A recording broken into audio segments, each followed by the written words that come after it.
इस पुरफ़तन दौर में ज़ीज़ की जस्तजू में वबा व कहत के खौफ में मुब्तला सियासी, माशी और समाजी मसाइल में घिरे हुए पाकिस्तानी और मगरिब व मशरिक़ के तहज़ीबी टकराव के दरमियान ये परेशान हाल मुमलिकत खुदादाद अनगिनत वसाइल के बावजूद मसाइल में घिरी हुई।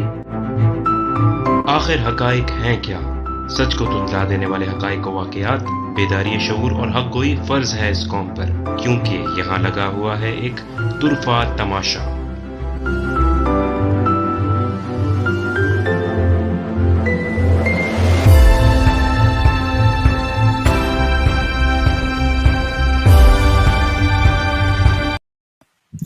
बिस्मिल्लाहिर्रहमानिर्रहीम, अस्सलाम वालेकुम। मेरा नाम है अहमद जलील। आप देख रहे हैं तुरफ़ा तमाशा की एपिसोड नंबर 19। आज उम्मीद करता हूँ खैरियत से होंगे, ठीक-ठाक होंगे आप सब और देख रहे होंगे तुरफ़ा तमाशा की इस स्ट्रीम को। स्ट्रीम में आगे बढ़ने से पहले आप तमाम तर लोगों से अपनी ये स्ट्रीम शेयर कर लीजिए अपनी-अपनी प्रोफ़ाइल्स पे, अपनी-अपनी सोशल मीडिया हैंडल पे, ताकि और लोग भी हमारे साथ जुड़ जाएँ। प्रोग्राम में आगे बढ़ने से पहले हम वेलकम करना चाहेंगे हमारे प्रोग्राम के एनालिस्ट सैयद सलमान शाह को अपने शो में। अस्सलाम वालेकुम सलमान भाई, welcome to the show.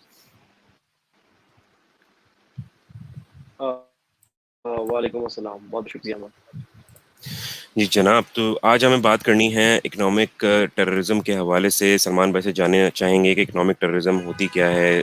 State के अंदर और स्टेट के बाहर कुछ लोग ऐसे होते हैं जो कि आपके स्टेट के ख़िलाफ़ होते हैं और वो आपकी मईशत को तबाह करने के ऊपर कोशिश कर रहे होते हैं और चाहते हैं कि आपकी मईशत जो है वो तबाह हो जाए। तो जियो इकोनॉमिक सिचुएशन के अंदर पाकिस्तान के अंदर इसके क्या मामलात हैं इकोनॉमिक टेररिज्म के? तो सलमान भाई पहले से स्टार्ट करते हैं, उसके बाद फिर आगे जाके हम दूसरे टॉपिक्स को कवर करेंगे।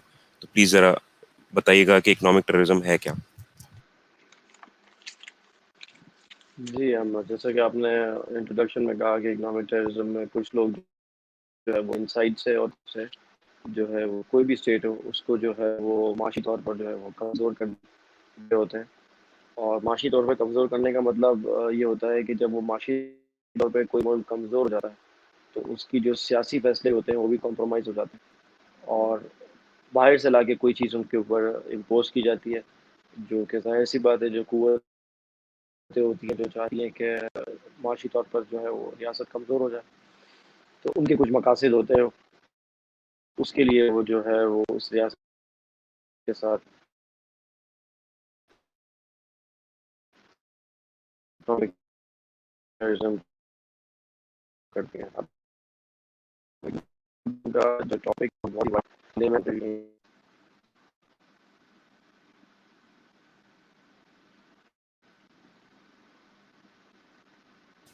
जी सलमान भाई, आपकी आवाज़ बीच हेलो। में जी, जी, अब सही आ रही है आवाज़। जी, बोलिए। जी, मैं ये कह रहा था कि जो माशी ये दहशतगर्दी है या इकोनॉमिक टेररिज्म है, इसकी जो इस्तिलाह है, ये हमारे माशरों में अब कुछ अरसे से डिस्कस होना शुरू हुई है, हालाँकि हमारे साथ बहुत पहले से हो रहा है। मैं आपको कुछ फैक्ट्स एंड फिगर्स दूँगा स्टार्ट में। हमारे जो बैरूनी कर्ज़े हैं, तकरीबन 115 से 120 बिलियन के दरमियान है, ठीक है? उसमें से जो है वो मुख्तलिफ जो हमारे जो नेशनल बॉडीज़ हैं जिन्होंने हमें पैसे दिए हुए हैं, लैंड किए हुए हैं, उनमें आईएमएफ है, वर्ल्ड बैंक है, अ, बाकी मल्टी इलेक्ट्रल जो है इदारे हैं, पेरिस क्लब है, एशियन डेवलपमेंट बैंक है और एक्सेट्रा। तो ये मेन मेन इदारे हैं जिन्होंने हमें जो है वो लैंडिंग की हुई है। तो उनमें से प्रोमिनेंट जो ज़्यादा जो नाम आता है वो आता है वर्ल्ड बैंक का आता है। हालाँकि मैं आपको एक बड़ी शॉकिंग फिगर्स बताऊँ कि जो आईएमएफ का कर्ज़ा है, आउट ऑफ दिस 115 और 120 बिलियन, तो तकरीबन 7.4 और 8 बिलियन के दरमियान है, जो कि बहुत कम है अगर आप प्रोपोर्शनेट देखें तो। तो लेकिन अगर आप देखें इन्फ्लुएंस जो है आईएमएफ का हमारी माशी पॉलिसीज़ पे और हमारे जो पूरे माशी पॉलिसी मेकिंग का जो स्ट्रक्चर है उसके ऊपर वो बहुत ज़्यादा है। उसकी वजह ये है कि आईएमएफ का पहले आप तरीक़े वारदात समझ लें। हम अपने व्यूअर्स को बता दें आईएमएफ का तरीक़े वारदात है क्या? वो ना तो जिस मुल्क में अपना प्रोग्राम लेके जाते हैं तो वो कोशिश करते हैं कि वो हमेशा-हमेशा के लिए वो मुल्क जो है वो डेट ट्रैप में जो है वो फँसा रहे। यही काम उन्होंने पाकिस्तान के साथ किया है। डेट ट्रैप का मतलब ये होता है कि वो कभी भी कर्ज़ों से बाहर ना निकल सके। हम पहले भी प्रोग्रामों में आपको कह चुके हैं कि पाकिस्तान के बजट का 41% था, 41% है वो डेट सर्विसिंग में आता है। डेट सर्विसिंग का मतलब होता है सूद की अदायगी में। तो जिस मुल्क का 41% बजट का बजट का हिस्सा डेट सर्विसिंग में बदल है, डेट डेट आप एक आप बजट का 41% हिस्सा आप में देंगे, तो आप ये अंदाज़ा लगाएं कि आपके बच्चे का तालीम के और सेहत के लिए, डेवलपमेंट के लिए, और जो आप कहते हैं इंफ्रास्ट्रक्चर डेवलपमेंट नहीं है आपके पास डैम नहीं बन रहे, आपके पास फला नहीं बन रहे, आपके पास इंटरसिटी कनेक्टिविटी नहीं है, आपके पास और चीज़ें नहीं है, आपके पास अब ये आपको जो अल्टरनेटिव एनर्जी पे स्विच होना है उसके लिए आपके पास पैसे नहीं मुहैया कैसे होंगे, जब आपका एक major chunk of the budget जो है वो एलोकेट हो जाएगा किस लिए, डेट सर्विसिंग के लिए। वंस फॉर ऑल इसका आपको सोल्यूशन निकालना पड़ेगा, वरना आप इस डेट ट्रैप में जाते चले जाएंगे। और इसका ताल्लुक एक्सचेंज रेट से भी है। अगर एक्सचेंज रेट बढ़ जाता है तो ऑटोमेटिकली आपके कर्जे बढ़ जाते हैं। कर्जे बढ़ने का मतलब है आपको मजीद सूद देना है आपके। तो आप ये 41 से जो है वो आपको 45 और 47% तक नजर आ सकता है आने वाले सालों में, अगर आपने इसका हल नहीं निकाला। उसका हल क्या है देखें, ये कोई एक महीने या क्वार्टर या एक साल की पॉलिसी नहीं है। आपको 4 5 10 साल में जो है प्रॉपर स्ट्रेटेजिक प्लानिंग करके इससे अपने आप को बाहर निकलना होगा। हमारे पास मिसालें भी दुनिया में, करीबी मिसाल दे देता हूँ आपको, तुर्की की आप मिसाल ले लें। तुर्की ने आहिस्ता आहिस्ता करके अपने आप को IMF के चुगल से निकाल लिया और वो अब इंडिपेंडेंट हो गए। आप देख रहे हैं उनसे कितनी इंडिपेंडेंट है। अब देख रहे हैं किस तरीके से निगोशिएट करते हैं कंट्री से। हालांकि तुर्की के बारे में आप याद रखें वो न्यूक्लियर स्टेट नहीं है, लेकिन उनकी आप निगोसिएशन पावर देखें तो दुनिया में अपना बात मनवाते हैं। अभी आपने देखा अजरबैजान और आर्मीनिया का जो कॉन्फ्लिक्ट हुआ, तुर्की ने अपना वेट पूरा जो है वो अजरबैजान के बॉर्डर में रख दिया और किस तरीके से इंडिपेंडेंट हुआ। इसी तरीके से जब तुर्की सीरिया में एंटर हुआ और बफर जोन बनाया, जब सीरियन कॉन्फ्लिक्ट में, अब देखें इंडिपेंडेंटली अपनी फोर्सेज लेके अंदर गए, बफर जोन बनाया, अपनी जो टेरिटरी है उसको सेव किया और अपनी बॉर्डर्स को सेव किया। इस तरीके की जो फॉरेन पॉलिसी जो है, इंडिपेंडेंट फॉरेन पॉलिसी, पॉलिटिक और जियो इकोनॉमिक्स की मद में आप जब भी कर सकते हैं जब आप माशी तौर पर आज़ाद होंगे। और माशी तौर पर आज़ाद होने का मतलब है, मैंने आपको बताया पाकिस्तान का केस, आपको इससे बाहर निकलना पड़ेगा। आपको 5 10 साल की स्ट्रेटेजिक प्लानिंग करनी पड़ेगी और उससे बाहर आना पड़ेगा। और अब आप जो निगोशिएट करें, रीनिगोशिएट करें, उसमें आप जो पैसे अदा करें वो आप प्रिंसिपल जो है, यानी जो मेन अमाउंट हमने कर्जा लिया हुआ है, आप निगोशिएट करें कि हम प्रिंसिपल अमाउंट पे करेंगे।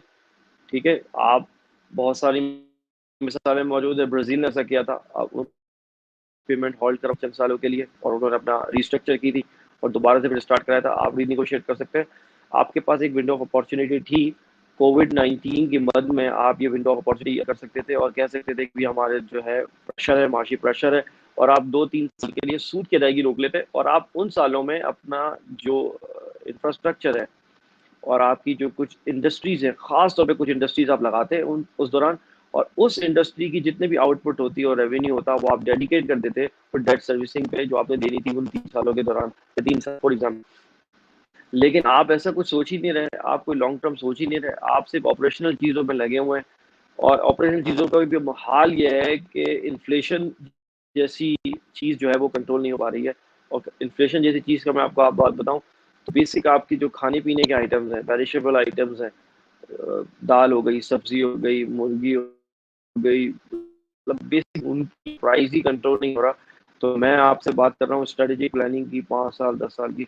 वो आप कैसे करेंगे जब आप बेसिक चीज़ों में ही फंस के रह जाएंगे। या हम आप पहले से बहुत कहते आ रहे हैं, इस गवर्नमेंट को अपनी तरजीहात का तयन दोबारा से करना पड़ेगा, अपनी कैबिनेट रीशफल करनी पड़ेगी। अभी देखें रीशफल करी ना रिसेंटली, और अभी हम सुन रहे हैं दोबारा से कि अगले 10 15 दिन में मजीद कुछ जो है चेंजेस आ सकती हैं कैबिनेट में और रीशफलिंग हो सकती है। क्योंकि इमरान खान साहब के बारे में ही अब सुना जा रहा है कि इमरान खान साहब जब से कोविड से वापस आए हैं टीम से, तो वो अब जो है वो खुद जो कह रहे हैं कि मैं खुद ग्राउंड में आऊँगा और जो लोग काम नहीं कर रहे हैं। लेकिन अब वही वाली बात है कि काफ़ी देर हो चुकी है और अब आपके पास टाइम बहुत कम है। हम बहुत पहले से कह रहे थे कि आपके पास वक्त कम है और आप इसको ग्रांटेड ले रहे हैं। ये ग्रांटेड लेने वाली चीज़ें नहीं है। ये क्रिकेट का मैच नहीं है अहमद, ये आपको बात समझनी पड़ेगी। ये क्रिकेट का मैच नहीं है। अगर आप हार जाते हैं तो आप बोलते हैं कि ठीक है, जीत और हार होती है, आप यही बोलते हैं ना। आप मैं आपको बताऊं, क्रिकेट की मैच की एनालॉजी से बताऊं, क्योंकि इमरान खान साहब अक्सर एनालॉजी यूज करते हैं क्रिकेट की। अगर आप हार जाते हैं, आप कहते हैं कि क्रिकेट का जो आउटकम होना है मैच का वो ये होता है ना, या हार है या जीत है। जब रियासत आप चलाते हैं ना, तो उसमें हार और जीत इतना सिंपल नहीं होता कि अगर आप एक दिन हार गए, आप बोले ठीक है आज मेरा खराब था मैं हार गया, नहीं अगली दफा नहीं। रियासत आपके जो डिसीजंस हैं रियासत के मामले में, वो आपको हॉन्ट करेंगे अगर आपने गलत डिसीजन ले लिए। अगर आपने गलत फैसले ले लिए तो कभी कभार आपको लाइफ टाइम जो है वो हॉन्ट करते रहते हैं। हम जब पाकिस्तान की हिस्ट्री डिस्कस करते हैं तो हम क्यों बात करते हैं कि जुल्फ़िकार अली भुट्टो से जो वो सोशलिज्म की तरफ वो चले गए थे और वो रशिया के करीब हो गए थे, और वो जो सोवियत यूनियन का निज़ाम लेके आ रहे थे इधर, वो उससे ब्लंडर हो गया, जो आज तक पाकिस्तान जो है वो उसके इफेक्ट से जो है ना वो बाहर नहीं निकल पा रहा है आहिस्ता आहिस्ता। क्यों कहते हैं हम, वो स्ट्रेटेजिक ब्लंडर हो गया था उनसे।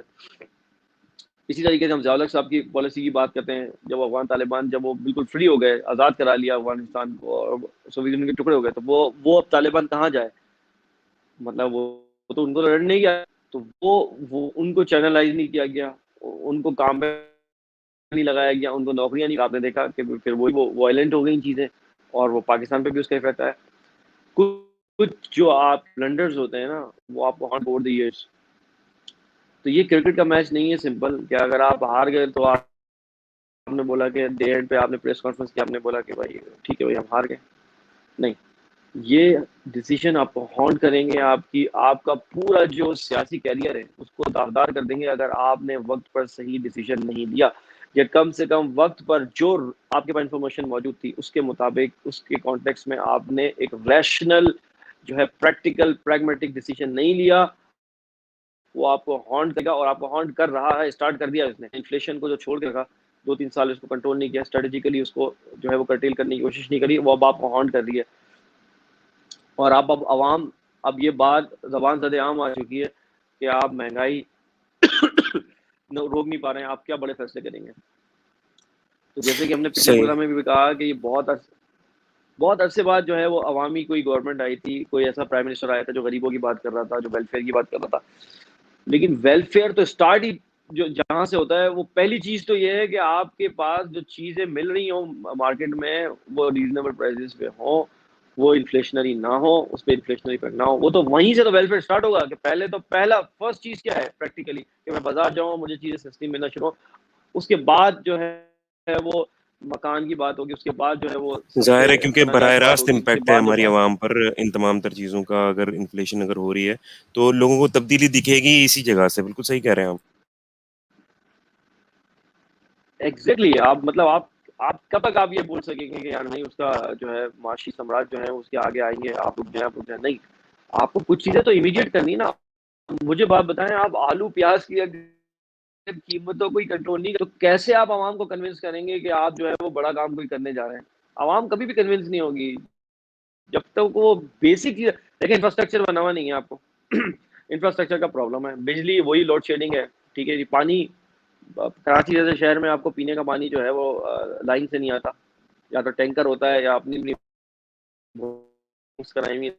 ये तो बेसिक तब्दीली का मतलब ये होता है कि आप बेसिक्स से शुरू होंगे। आप ये थोड़ी करेंगे कि आप स्काई स्क्रैपर्स बना देंगे पहले, और बेसिक का मामला ये होगा कि इलेक्ट्रिसिटी, गैस, पानी, बिजली, बेसिक इंफ्रास्ट्रक्चर, ड्रेनेज का निज़ाम ये नहीं होगा, और आप स्काई स्क्रैपर बना देंगे या आप कुछ और बना देंगे। बेसिक से शुरू होगा, चीज़ बेसिक से शुरू होगी।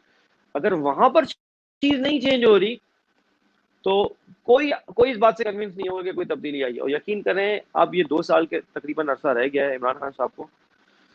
और देखें, कोई गवर्नमेंट ऐसी नहीं होती जिसको अपोजिशन की तरफ से चैलेंजेस नहीं होते, कोई ऐसी गवर्नमेंट नहीं होती जिसको इंटरनेशनल प्रेशर नहीं होता, कोई ऐसी गवर्नमेंट नहीं होती जिसको बाकी मसाइल नहीं होते। सबको ये फेस करने पड़ते हैं, आपको इन सबको फेस करना है और साइड में डिलीवर भी करना है। आप ये 5 साल बाद नहीं बोल सकते कि यार मेरे पास तो कोविड-19 आ गया था या मेरे पास फला चीज आ गई। नहीं, कोई कंट्री में ऐसा नहीं होता। ना आप बोल सकेंगे, ना कोई बाय करेगा आर्ग्यूमेंट।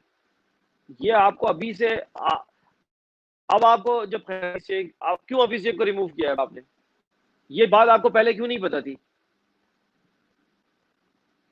अब आपको कैबिनेट में रीशफलिंग नजर आ रही है, अब आपको शुगर माफिया, और अब नजर आ रहा है 3 साल बाद आपको 3 साल लग गए समझने में कि शुगर माफिया कोई चीज होती है, या आटा माफिया कोई चीज होती है, या चावल माफिया कोई चीज होती है, या कॉटन माफिया कोई चीज होती है।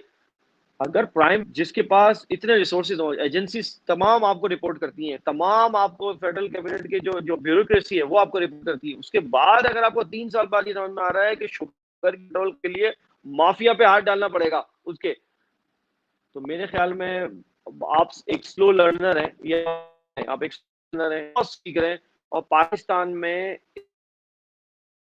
इतना वक्त नहीं होता, पाकिस्तानी सियासत में इतना वक्त नहीं, इंटेंट नहीं है, ये रियासत नहीं है कि अगर आप गलत परफॉर्म, ठीक है यार मुझे ऐसा नहीं है, ये आपका जो सियासी कैरियर है ना, ये उसको पूरे को लेके डूब जाएगी ये चीज, अगर आपने 5 साल में डिलीवर नहीं किया जो आपने वादे किए हैं। अभी भी आपसे उम्मीदें हैं, सारा सब कुछ है, इसीलिए हम आपको बार बार इंटीमेट करते हैं अपने प्रोग्राम के तवज्जुह से भी कि ये जियो इकोनॉमिक्स के जो माहौल है हमारा, अगर आप नहीं समझेंगे, माशी तौर पे स्ट्रांग नहीं बनेंगे, तो ये जो जियो इकोनॉमिक्स का आपका पूरा माहौल बना हुआ है, जियो इकोनॉमिक सिचुएशन है पाकिस्तान फर्टाइल हो चुकी है, इतनी वल्नरेबल हो चुकी है इस वजह से कि इतनी कमजोरी है हमारे माशी स्ट्रक्चर में अंदर से कि हम कोई बोल्ड डिसीजन नहीं ले पाते हैं। हम कब से ही बात करते आ रहे हैं कि हम प्रॉपरली चाइना और रशिया के कैंप में नहीं जा पा रहे हैं, क्योंकि आपके अंदर के लोग बैठे हुए हैं जिनके मफादात अमेरिका और वेस्ट के साथ जुड़े हुए हैं, वो आपको लेके नहीं जा पा रहे हैं, और चूंकि आप एक तरफ नहीं हो पा रहे, तो कोई भी आपकी खुल के मदद करने को आगे नहीं आ रहा। चाइना आपकी खुल के मदद कर सकते हैं अगर आप खुल के होंगे, हम इसके आ रहे हैं। फिर आप देखें वो आईएमएफ का कर्जा क्या है, मैंने आपको बताया 7.4 और 8 बिलियन, चाइना वन गो में वो पूरा कर्जा पे कर सकता है, और आपको हमेशा हमेशा के लिए इस जो है ब्लैकमेलिंग से, जो इकोनॉमिक ब्लैकमेलिंग है, इकोनॉमिक टेररिज्म से हमेशा हमेशा के लिए निजात दिला सकता है। 8 बिलियन चाइना के लिए कुछ भी नहीं है। उन्होंने ईरान के साथ 400 बिलियन का मुआहिदा किया है 25 साल का रिसेंटली। अहमद मैं कोई एग्जैजरेट नहीं कर रहा, फिगर्स आप जाके चेक कर लीजिएगा। 400 बिलियन डॉलर का मुआहिदा हुआ है ईरान के साथ, 25 साल पर मुहित होगा ये, जिसमें मुख्तलिफ चीजें होंगी, इंफ्रास्ट्रक्चर होगा, गैस, ऑयल, बहुत सारी चीजें हैं इनमें। इवन पोर्ट भी बनेगी चाबहार की, जो कि कनेक्ट होगी बाद में सी पैक वाले रूट पे। तो आपको बिलियन डॉलर जो है ये आपको मुहैया नहीं कर सकता चाइना, लेकिन वो चूंकि आप फेंस पे बैठे रहते हैं, ना आप इधर जाते हैं ना आप इधर जाते हैं, आप आप जो है वो इनडिसाइसिव हुए हुए, आप डिसीजन लेते ही नहीं है। क्यों नहीं लेते, मैं आपको बार बार कह रहा हूँ, आपकी ब्यूरोक्रेसी में, आपकी आर्मी में, आपकी गवर्नमेंट में, के आपके जिस स्ट्रक्चर में, आपके जो आप बात करें आपकी जुडिशरी में, हर जगह ऐसे एलिमेंट मौजूद हैं जो एंटी स्टेट है, जिनके मफादात वेस्ट और अमेरिका के साथ लगे हुए हैं। वो आपको क्लियर डिसीजन नहीं लेने दे जा रहे, वो कोशिश ही नहीं करते, उनके पैसे बचा रहे, आपको फेंस पे बिठा के रख रहे हैं, इधर से भी लो इधर से भी लो। ऐसा नहीं होता दुनिया में, आप एक तरफ होंगे तो या आपके, और आप अपने टेबल पे रखेंगे मसले के, भाई ये मेरा मसला है, मैं माशी तौर पर, अगर आप बोलेंगे मैं फैसले नहीं ले पा रहा हूँ ये कि मेरे ये माशी मसले हैं, फिर आपको वो हल देंगे और फिर बोलेंगे कि आप इधर आ जाओ, हम आपको देते हैं हल। आप चाइना से इंटरेस्ट फ्री आप निगोशिएट करें, आपकी बड़ी जबरदस्त अभी जियो पॉलिटिकल और जियो इकोनॉमिक सिचुएशन है इस लिहाज से कि आप निगोशिएट कर सकते हैं। आप चाइना से बोले मुझे भाई 10 बिलियन आप दें, अभी फॉर एग्जाम्पल 10 बिलियन दें, और एक एक करके आप निपटाएं। पहले आप आईएमएफ को फारिग करें ना, फिर आप वर्ल्ड बैंक, पेरिस क्लब, एक एक करके निपटाएं आप। कौन बोल रहा है सब एक साथ आप छेड़ दें? जिसका सबसे ज्यादा इंफ्लुएंस है आपके ऊपर ना, आपकी माशी पॉलिसी में जो सबसे ज्यादा ब्लैकमेलिंग कर रहे हैं, सबसे पहले उसको निपटाएं। मैं आपको बताता हूँ strategic step by step process क्या होगा। आप 10 बिलियन ले और कहेंगे यार इंटरेस्ट फ्री हम दे दो, आपको फ्रेंडली लोन दे दो आप मुझे इंटरेस्ट फ्री, आप निगोशिएट कर सकते हैं, और इसको निपटाएं आप। और आप 10 किस्तों में, 11 किस्तों में, 12 किस्तों में, या 2 साल में, आप मतलब 10 साल ओवर द इयर्स, आप जो है वो 10 इयर्स या 15 इयर्स का मुआहिदा करें और बिलियन करके निपटाएं। और मीनवाइल आप अपनी एक्सपोर्ट्स बढ़ाएं, मीनवाइल आप अपने रेमिटेंसेस पे ध्यान दें, मीनवाइल आप अपनी जो है ब्रांडिंग पे ध्यान दें, मीनवाइल आप अपनी टूरिज्म बढ़ाएं, वहां से जनरेट करें और यहाँ दें। और आईएमएफ और बाकी लोगों को बोले कि हम कोविड के कॉन्टेक्स्ट में आपको 2 3 4 साल 5 साल आपको सूद की अदायगी नहीं करेंगे, आप हमें रिलीज दिलवाएं, और आप फॉरेन बॉडी से प्रेशर, अमेरिका से बहुत सारी कंसेशन ले सकते हैं, लेकिन आपके यहाँ कोई निगोशिएट करने वाला ही नहीं है। सबके सबके पर्सनल मफादात लगे हुए, वेस्टेड इंटरेस्ट है, इसकी वजह से वो निगोशिएट ही नहीं करते। पाकिस्तान के ब्याह पे कोई निगोशिएट नहीं कर रहा, अपनी पर्सनल कैपेसिटी में निगोशिएट करते हैं जाके कि यार हमें दे दो, ये हमारे बच्चों को पढ़ा दो, हमारे को वहां पे रिटायरमेंट के बाद हमारा पक्का काम कर देना, हमें ये कर देना, हमें इतने दे देना। पाकिस्तान के बिहाफ पे, पाकिस्तान के लिए, on behalf of Pakistan, for the Pakistan, कौन करेगा बात? ये है क्वेश्चन। बिल्कुल सही और मैं कह रहे हैं आपको आप जो फिगर्स सलमान भाई, बता रहा हूँ ये ये कुछ बहुत भी बड़ा नहीं है। क्वेश्चन है। आई एग्री, बिल्कुल कुछ भी नहीं है, और अगर करना चाहें तो कर सकते हैं। जाहिर है चाइना पाकिस्तान के साथ इतने अच्छे इनके रिलेशन हैं, और उस तरफ चाइना से बात करके बगैर कर्जे वाला एक जो है वो एक लोन बगैर जो सूद वाला एक लोन ले सकते हैं, और वो दे सकते हैं आईएमएफ को, और आईएमएफ से जो है ना छुटकारा हासिल कर सकते हैं। जब आईएमएफ से आपको छुटकारा मिल जाएगा तो ऑब्वियसली अपनी मईशत की जो प्लानिंग है, माशी जो प्लानिंग है, वो आप प्रॉपर्ली खुद कर सकते हैं, इंडिपेंडेंट रह के कर सकते हैं। उसके ऊपर इन्फ्लुएंस नहीं होगा कोई। आप बिल्कुल सही कह रहे हैं। इसी हवाले से सलमान भाई, क्योंकि वक्त की कमी है, मैं थोड़ा सा आगे भी जो टॉपिक हमारा कनेक्टेड ही है उस तरफ जाना चाह रहा हूँ। मुझे ये बताइएगा कि इस पूरी सिचुएशन के अंदर हमने एक चीज़ देखी है कि अभी जो स्टेट बैंक ऑफ पाकिस्तान है, इसको भी एक ऑटोनॉमस बॉडी बनाने के लिए जो है वो प्रपोजल गया है पार्लियामेंट में, और बहुत सारी जगहों में मैंने देखा भी है कि वो कंट्रोवर्शियल सा है। तो इसका कॉन्टेक्स्ट आईएमएफ के साथ क्या जुड़ा हुआ है, अगर है तो क्या पस मंज़र क्या है, और इसका क्या इम्पैक्ट होगा अगर ये जो बिल है वो मंजूर हो जाता है तो?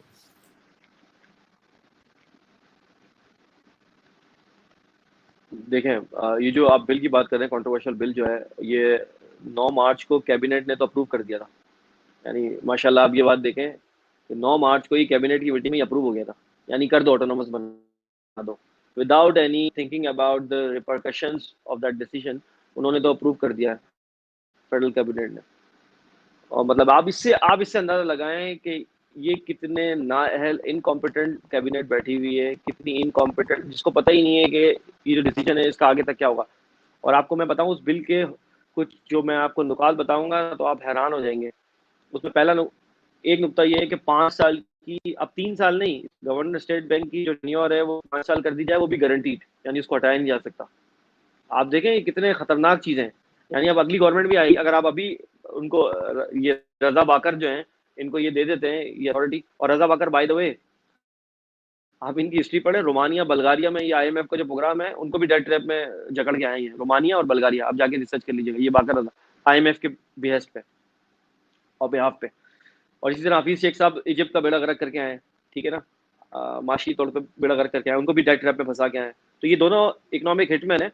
हम बार बार जो है वो प्रीव्यू में भी हमने पहले बात की थी कि एक बुक है द इकोनॉमिक हिटमैन, अब जरूर पढ़िए और आपको पता लग जाएगा इस तरीके के जो लोग होते हैं वो इकोनॉमिक हिटमैन, वो आए इसीलिए जाते हैं बाहर से मुल्कों में कि वो आपको डेट ट्रैप में फंसा दें, आपको हमेशा हमेशा के लिए मफलूज कर दें, आपकी माशी और आपकी सियासी जो पॉलिसी है वो मफलूज करके चले जाएं। और ये जब ये इनका टेन्योर खत्म हो जाता है, ये अपना ब्रीफ केस लेते हैं और चले जाते हैं, ठीक है। तो ये रजा बाकर जो है, जो गवर्नर स्टेट बैंक है, जो ये सारी बातें कर रहे हैं ऑटोनॉमस करने की और ये सारा सब कुछ उनको बताया जा रहा है, ये रोमानिया और बल्गारिया जो ईस्टर्न यूरोपियन कंट्रीज हैं, इनका बेड़ा गर्क करके और डेट ट्रैप में फंसा के उनको अभी रिसेंटली है, इनका प्रोजेक्ट का हिस्सा था। आप जाके पढ़ लीजिएगा इसके बारे में, क्योंकि हमारा मेन स्ट्रीम मीडिया इस तरह की तो बातें करनी है। वो ये भी नहीं बताता कि रजा बाकर आया कहाँ से, कौन है, क्या है, कुछ भी। जरा सा इनका बैकग्राउंड ही बता देना आपको, तो आवाम की जो है ना वो आंखें खुल जाएंगी और कान खड़े हो जाएंगे कि यार ये तो ये बंदा तो हमें, तो फिर हमें फंसाने आ गया है, ठीक है। तो ये मैं आपको बता दूं, ठीक है, 5 साल गारंटीड जो है इनका टेन्योर, उसमें बात हुई है जो प्रपोज बिल है।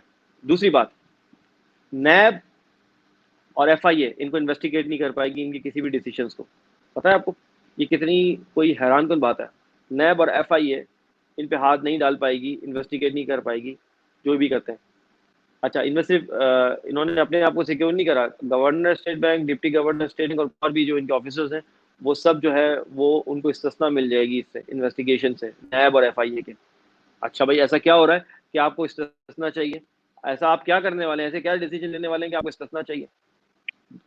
आप नोट करें इस बात को। आईएमएफ और वर्ल्ड बैंक मजीद आपसे जो है वो कॉन्फिडेंशियल इंफॉर्मेशन जो है वो मांग सकते हैं और आप मना नहीं कर सकेंगे। ये इस प्रपोज बिल का इनकी तरफ ये मुझे लेके जा रहा है, ठीक है जी। अच्छा, इनमें से मैं आपको एक और बात बताता हूँ। पहले एक मॉनेटरी एंड फिस्कल बॉडी होती थी जो आपस में कोऑर्डिनेट करती थी ना, मॉनेटरी और फिस्कल पॉलिसी से रिलेटेड। और नेशनल इकोनॉमिक काउंसिल होती थी, वो प्राइम मिनिस्टर को चेयर करते थे। वो जो है वो प्राइम मिनिस्टर को प्रपोज करती थी कि भाई ये इकोनॉमिक ग्रोथ की पॉलिसी होगी, ये इकोनॉमिक ग्रोथ का रेट होगा, और ये मॉनेटरी पॉलिसी आप इस तरह का नहीं करें, उसको अबॉलिश करना पड़ेगा, वो हमेशा के लिए खत्म हो जाएगी।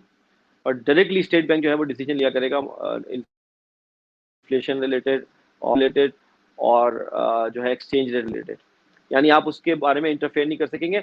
सालाना तौर पर वो एक दफा आपको रिपोर्ट सबमिट करेगा गवर्नमेंट को, उसमें बताएगा कि भाई हम ये किया है पिछले साल और अब हम अगले साल ये करना चाह रहे हैं, ठीक है। और आपको बस वो नहीं कहते इंटीमेट करना, आपको सिर्फ इंटीमेट करेंगे वो कि भाई ये हम कर रहे हैं, ये हमने कर दिया है और ये हम करने जा रहे हैं।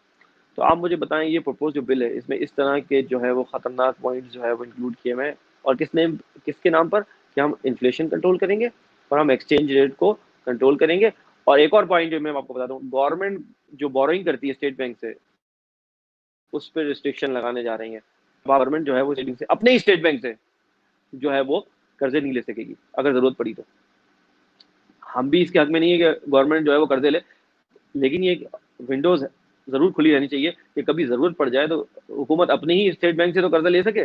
मैं एक्सटर्नल बोरोइंग की बात नहीं कर रहा, मैं इंटरनल बोरोइंग की बात कर रहा हूँ। लेकिन उन्होंने इसलिए लगा दिया इस प्रपोज बिल में। अब आप बात देखें, ये पॉइंट्स क्यों नहीं हमारे मेन स्ट्रीम मीडिया पे डिस्कस हो रहा है। ये मेरी तरफ से नहीं बता रहा आपको पॉइंट, ये प्रपोज बिल में से मैं आपको बता रहा हूँ उसके फीचर्स। ये मेन स्ट्रीम मीडिया पे आपको नजर नहीं आएंगे, क्योंकि आपके मेन स्ट्रीम भी इस बड़े उसके अंदर भी जो लोग माफिया करता है जो एंटी स्टेट है, और जो पाकिस्तान को जो है वो इस चुंगल से निकालना नहीं चाहता, क्योंकि वो भी इस गेम का हिस्सा है। वो आपको बता रहे हैं कि यार ऑटोनोमस हो जाएगा, आजाद हो जाएगा, इसको आजाद डिसीजन ले लेना, इसको इंटरवेंशन ना करे ना भाई। गवर्नमेंट जब स्टेट जाएगी, चीजें गवर्नमेंट को इंटरफेयर करने का पूरा हक है, वो इलेक्टेड लोग हैं। वो अलग बात है कि हमारा जो अपना इलेक्टोरल सिस्टम है उसमें मजीद जो है बेहतरी की गुंजाइश है, वो एक अलग बात है, वो एक अलग डिबेटेबल बात है। लेकिन गवर्नमेंट को पूरा हक होना चाहिए अपने पैनल पर home technical economist, technocrats hire करे, जो कि इस पूरी प्रपोज बिल को अच्छी तरीके से जायजा ले और प्रेस कॉन्फ्रेंस करके आवाम के सामने बताए कि इसमें कितने इविल चीजें मौजूद हैं जो कि पाकिस्तान को लॉन्ग टर्म में जो है वो ट्रैप में फंसा देगी। ये गवर्नमेंट कर सकती है ना, कि जो टेक्नोक्रेट्स हैं, इकोनॉमिस्ट, जो प्रोफेशनल इकोनॉमिस्ट हैं, होम ग्रोन, भाई साहब है नहीं, IMF और वर्ल्ड बैंक से नहीं, होम ग्रोन, वो इस पूरे प्रपोज बिल का जायजा ले और आवाम को बताएं कि अगर इसको अप्रूव कर दिया गया तो ये कहां तक जो है ना हमारे को इफेक्ट आएगा इसका। ये तो गवर्नमेंट कर सकती है ना, ये गवर्नमेंट को करना चाहिए बात, जो गवर्नमेंट जो है वो रिलेक्टेंट है। और गवर्नमेंट को ये समझ में नहीं आ रही कि करें या ना करें। भाई ये बात नहीं होगी, क्योंकि पार्लियामेंट में भी बहुत सारे लोग ऐसे बैठे हुए हैं, आपको पता है, अपोजिशन में भी और इधर उधर भी, जो स्टेट के खिलाफ है, तो वो तो फौरन खड़े हो जाएंगे इस पे। और मीडिया पूरा अपना प्रोपेगेंडा कर रहा है कि ऑटोनोमस बना दो, ऑटोनोमस बना दो, ऑटोनोमस बना दो। तो आप देखें, आवाम तो यहाँ से मीडिया की सुनती है और आवाम तो इतनी टेक्निकल बातों पे नहीं जाती। और यहाँ से जो है पार्लियामेंट में भी बैठे हुए हैं, और पार्लियामेंट में नहीं, आपके गवर्नमेंट में भी कुछ लोग बैठे हुए हैं जो कि इस ऑटोनॉमी जो मिलने वाली है स्टेट बैंक को प्रपोज बिल में, उसके फेवर में हैं। और वो बातें नहीं बता रहे जो पाकिस्तान को लॉन्ग टर्म में ट्रैप में फंसा देगा, डेट ट्रैप में फंसा देगा, और जवाबदेही नहीं होंगे। ये नैब और FIA तक तो इनको इन्वेस्टिगेट नहीं कर पाएंगे। तो आप बताएं, इनको पूरा ये चाह रहे हैं कि हमें इस्तिस्ना हासिल हो, और हम इस्तिस्ना हासिल हो, खुल के पाकिस्तान की जो खराबी कर, कोई हमें रोकने वाला बहुत दूर तक। तो ये होने जा रहा है पाकिस्तान के साथ, अगर आपके हुकूमत ने होश के नाखून नहीं लिए और आंखें नहीं खोली इस वक्त, तो पाकिस्तान जो है ना वो अभी के लिए नहीं, अगले सालों के लिए, अगले डेकेड्स के लिए जो है ना इस ट्रैप में फंस जाएगा। और मैंने आपको हल बताया है कि आप इस तरीके से कर सकते हैं, अपनी सूद की अदायगी रुकवा सकते हैं, ताकि आपके बजट पे वो 41% बचे आपके। आप उससे इंडस्ट्रीज लगाएं, बड़ी बड़ी स्ट्रेटेजिक इंडस्ट्रीज लगाएं, और उस इंडस्ट्रीज से जो आउटपुट हो, उस रेवेन्यू से आप जो है वो अगले 3 साल बाद जब आपके दोबारा आपको डेट सर्विसिंग करना शुरू हो, उस रेवेन्यू से आप डेट सर्विसिंग उनको करना शुरू करें। इससे आपका एम्प्लॉयमेंट भी बढ़ेगी, आपका रोजगार भी बढ़ेगा, आपके जो बेरोजगार लोग हैं वो उनका प्रेशर भी कम होगा। बड़ी इंडस्ट्रीज लगाएं। और रशिया अब आपके करीब आ रहा है, रशिया चाइना आपकी मदद कर सकते हैं बड़ी बड़ी इंडस्ट्रीज लगाने के लिए जो आपके नहीं है। कार मैन्युफैक्चरिंग इंडस्ट्री आप लगा सकते हैं, आप बहुत सारी, आप ऑयल रिफाइनरी और खोल सकते हैं, आप और बहुत सारी चीजें कर सकते हैं, बड़ी बड़ी चीजें आप कर सकते हैं। यही पैसा बचा के आपको रीनिगोशिएट करने की जरूरत है इन सबसे। तो ये हम आपको हल प्रपोज कर रहे हैं पाकिस्तान के माशी मसले का। अब आप देखेंगे आने वाले दिनों में बहुत इसी तरह के सोल्यूशन सामने आएंगे और हम आपको बताएंगे, देखिए हम आपको क्या out of the box solution है जो हम आपको डिस्कस कर रहे हैं और हमारी आवाम के सामने रख रहे हैं, ताकि उनका भी जो है वो शऊर इस तरफ जाए और इन हल की तरफ जाए, और उन हल की तरफ ना जाए जो कि हमारे को मेन स्ट्रीम मीडिया बताता है कि एक लोन की अदायगी के लिए एक और लोन ले लो, यानी एक वो तो लोन की सूद के ऑब्वियसली लिए एक एक लोन ले लो, बेवकूफ़ी क्या है। आप डायरेक्ट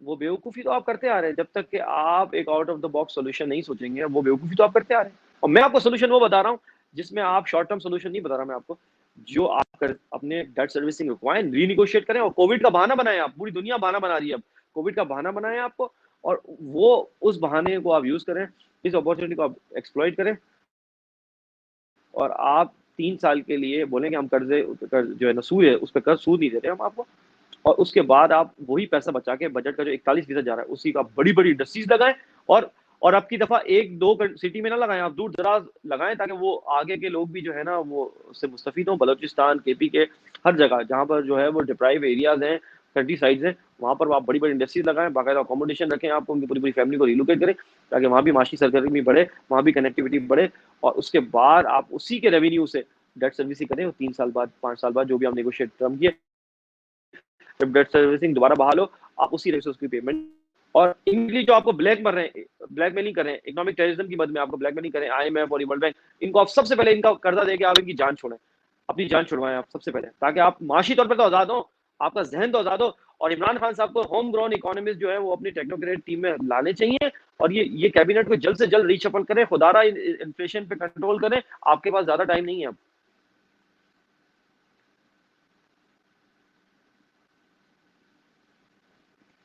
अहमद,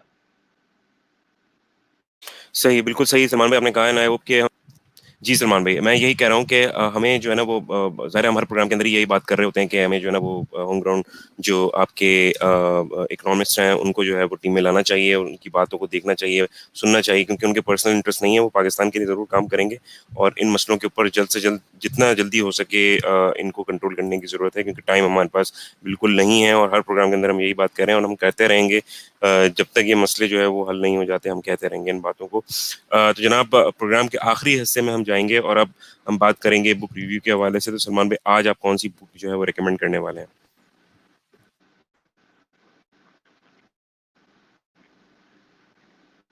देखिए इंटरनेशनल बेस्ट सेलर है ये भी, अल्केमिस्ट, और इसकी जो एक प्रोनाउंसिएशन अल्केमी भी है। तो ये पाउलो कोलो जो ब्राजीलियन राइटर है, इससे पहले भी हमने एक इनकी जो नॉवल था वो हमने आपसे शेयर किया था, वो लाइट, उससे पहले भी। ये आज हम करना चाह रहे हैं अल्केमिस्ट, बहुत मशहूर ज़माना है, और अगर आप इस ईस्टर्न एनालॉजी में देखें तो ये तकरीबन जो है मिस्टिक टाइप का जो है ना सूफी माइंडसेट का नॉवल है। हालांकि पाउलो कोलो का कोई ताल्लुक सूफीज़म से नहीं है, लेकिन ये कि आप समझ लें कि वो क्रिश्चियन सूफीज़म की बात कर रहे हैं। तो एक एक लड़की की कहानी है, और it's all about Spain and Algeria का जो ये वाला हिस्सा है, मोरक्को, ये जो बेल्ट है जो जिब्राल्टर की तरफ है। आपको पता है कि स्पेन है, बीच में थोड़ा सा पानी है जिब्राल्टर का, और इस तरफ जो है वो नॉर्थ अफ्रीका है, और जहाँ से फिर वो बहुत ज़बरदस्त सहारा डेजर्ट है आगे। तो उसकी कहानी है, उसकी एक जर्नी है लड़के की जो उन्होंने फिक्शन के ज़रिए दी है, कि वो उसकी किस तरीके से जो है वो जिब्राल्टर जो है वो क्रॉस करता है, और किस तरीके से उसकी वो पूरी जर्नी है सहारा डेजर्ट में, उसको किस तरीके के जो है मिस्टीरियस जो है लोग मिलते हैं वहाँ पे, तो वो क्या क्या सीखता है, और जो मिस्टीरियस लोग उसको मिलते हैं वो उनको जो है खुदा की निशानियों के बारे में बताते हैं, कि आप जो खुदा की निशानियां हैं वो बिखरी हुई हैं आपके आसपास, और उसको आप ओमेन वो कहते हैं कि वो आप ओमेन पे ध्यान दें, और जो ये निशानियां हैं वो आपको बहुत कुछ सिखा रही होती हैं खामोशी से। और साइलेंस जो है डेजर्ट का, वो बहुत कुछ आपको सिखा रहा होता है। और डेजर्ट में जब आप ज़िंदगी बसर करते हैं तो आपको पता होता है आपके पास फूड कम है और आपके पास शेल्टर नहीं है, तो किस तरीके से जो है वो आपको सर्वाइव करना है, और किस तरीके से आपको ज़िंदगी के फैसले अप्स एंड डाउन जो है बहुत ही अच्छी तरीके से कन्वर्सेशनल टोन में उन्होंने जो है वो पाउलो कोलो, किसी तारुफ कम नहीं है, बहुत ज़बरदस्त नॉवलिस्ट, इंटरनेशनल स्टेचर के हैं। उन्होंने बहुत ज़बरदस्त तरीके से वो एक मिस्टिक और मिस्टीरियस सा एक करेक्टर क्रिएट करके जो उस लड़के के मेंटोर के तौर पर आता है, और वो सहरा में उसको नेविगेट करवाता है, और किस तरीके से उसको निशानियों के बारे में बताता है और किस तरीके की ज़िंदगी के जो लेसन्स हैं और ज़िंदगी के जो फ़ैसले लेने के तरीके हैं, वो समझाता है उसी जर्नी के दौरान। और उसी जर्नी के दौरान वो लड़का जो है वो इंतहाई मैच्योर हो जाता है। जो लड़का जो चला था वहाँ से जिब्राल्टर क्रॉस करके स्पेन से और नॉर्थ अफ्रीका में, और वो किस तरीके से वो चीज़ें सीखता है और उसी दौरान वो छोटी-छोटी जॉब्स भी करता है और वो किस तरीके से पूरा करता है, लाइफ़ के लेसन सीखता है और वो मिस्ट्री और मिस्टिक चीज़ों में अपने आप को नेविगेट करता हुआ वो किस तरीके से आगे बढ़ता है। वो ज़बरदस्त एक पूरी जर्नी डिफ़ाइन की है अल्केमिस्ट में पाओलो कोएल्हो ने, और वो मेरे ख़्याल में वो सबको पढ़नी चाहिए। और ख़ास तौर पे जो हमारे यहाँ जो सूफ़ी माइंडसेट के लोग हैं जिनका जो है इंटरेस्ट है इस तरफ, वो ज़रूर पढ़ें।